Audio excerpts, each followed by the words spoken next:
تنقید کو بند کرو، اختلاف رائے کو ختم کرو تاکہ امت میں اتحاد ہو سکے۔ یہ جملہ قواعد کے اعتبار سے تو درست ہے، مگر وہ حقیقت کے اعتبار سے بالکل بے معنی ہے۔ آج کل یہ جملہ بہت سننے کو مل رہا ہے، جبکہ حقیقت کے اعتبار سے اس کا کوئی بھی فائدہ نہیں، کیونکہ تنقید اور اختلاف انسانی زندگی کا لازمی حصہ ہے، اس لیے وہ کبھی ختم نہیں ہو سکتا۔ زیادہ صحیح اور قابل عمل بات یہ ہے کہ تنقید کو گوارا کرو، اختلاف رائے کو برداشت کرو تاکہ امت میں اتحاد ہو سکے۔ کسی قوم میں اتحاد ہمیشہ اسی دوسرے اصول کی بنیاد پر ہوتا ہے، اور امت مسلمان میں بھی اتحاد اسی بنیاد پر ہوگا، اس کے سوا اتحاد کی دوسری کوئی صورت نہیں۔ صحابہ اور تابعین کے درمیان اختلاف تھے، اسی طرح محدثین، فقہاء، علماء، صوفیاء سب کے درمیان کثرت سے اختلاف تھے، حتیٰ کہ قرآن سے ثابت ہے کہ دنیا میں بیک وقت 2 پیغمبر ہوئے تو ان کے درمیان میں بھی کبھی اختلاف ہو جاتا ہے۔ ایسی حالت میں اختلاف کو ختم کر کے اتحاد قائم کرنے کی شرط نہ صرف غیر فطری ہے بلکہ وہ غیر شرعی بھی ہے۔ تنقید اور اختلاف کوئی برائی نہیں ہے، وہ فکری ارتقاء کا ذریعہ بنتی ہے، سوچنے پہ انسان کو مجبور کرتی ہے۔ پچھلے لیکچر میں بھی میں نے آپ کو ایک مثال دی تھی غزوہ بدر کے موقع پر۔ ایک صحابی نے نبی کریم صلی اللہ علیہ وسلم سے اختلاف کیا کہہ لیں، یا آپ کی جو بات تھی اس کی وجہ پوچھی، اور آپ نے جب بتایا کہ یہ وہی نہیں ہے، میں نے تدبیر کی ہے، تو اس نے کہا کہ اگر آپ تدبیر کرتے ہیں تو میں آپ کو بتاؤں آپ غلط جگہ رکے ہیں۔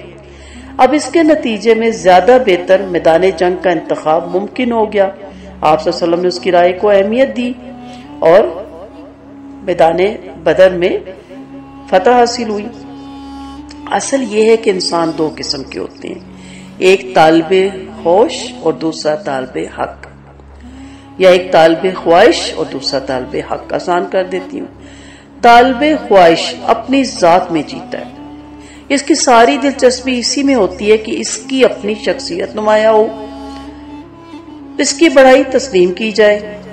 یہی وہ آدمی ہے جو تنقید اور اختلاف سے بھڑکتا ہے، کیونکہ وہ محسوس کرتا ہے کہ تنقید اس کی شخصی عظمت کو گھٹا رہی ہے۔ اور ایسے لوگ آپ کے ارد گرد بہت پائے جاتے ہیں جو کیا کہتے ہیں، مجھے کہا، مجھے ٹوکا، مجھے سمجھا رہے ہو، مجھے غلط کہہ رہے ہو۔ یہ چیزیں کیا ہیں؟ ہم کیا ہیں؟ ہم غلط نہیں ہو سکتے؟ ایک صحابی رسول نبی کریم صلی اللہ علیہ وسلم کو ان کی تدبیر پہ روک سکتا ہے اور اپنی رائے دے سکتا ہے، تو آپ صلی اللہ علیہ وسلم سے بڑھ کے ذات کس کی ہے؟ لیکن ہمارے یہاں یہ جو پہلی قسم کے لوگ پائے جاتے ہیں نا، وہ کسی فیلڈ میں بھی ہے، چاہے میڈیکل کے شعبے میں ہے، چاہے دین کے شعبے میں ہے، چاہے انجینئرنگ کے شعبے میں ہے، وہ کسی کی بات سننا ہی گوارا نہیں کرتے، اور وہ اپنے غلط کام کو بھی صحیح بتا کے بیان کرتے ہیں اور کسی کی بھی بات کو برداشت نہیں کرتے۔ اس لیے یہ کہنا کہ تنقید بند ہو جائے اور اختلاف رائے ختم ہو جائے تو ایسا نہیں ہے۔